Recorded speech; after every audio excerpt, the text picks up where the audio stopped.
4 కిలోల చింతకాయలు.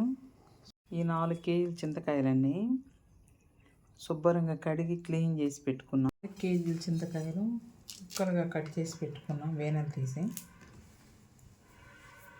వీటికి ఉప్పు చూసుకున్నాం.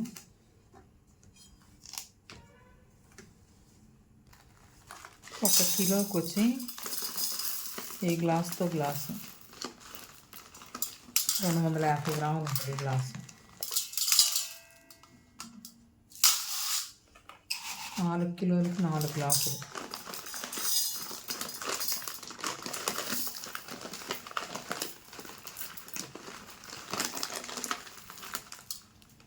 కొలత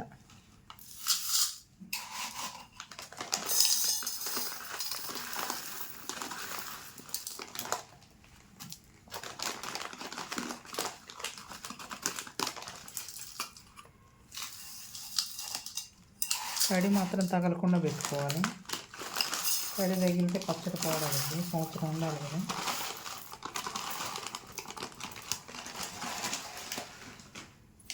నాలుగు గ్లాసులు. నేనైతే చింతకాయలు మిక్సీకి వేసుకుంటున్నా. మీరు రోట్లో నూరుకునే పని అయితే నూరుకోవచ్చు.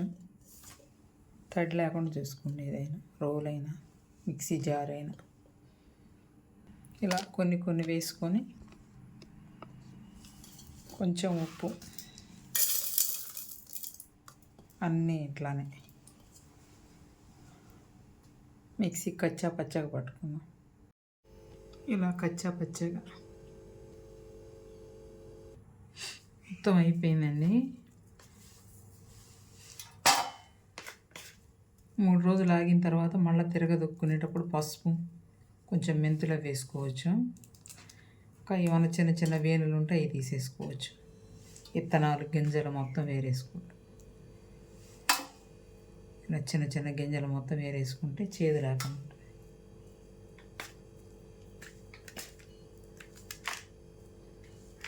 ఇంతే అయిపోయింది. మీ దగ్గర జాడీ ఉంటే జాడీ పెట్టుకుని నేను ప్లాస్టిక్ డబ్బాలో పెట్టాను.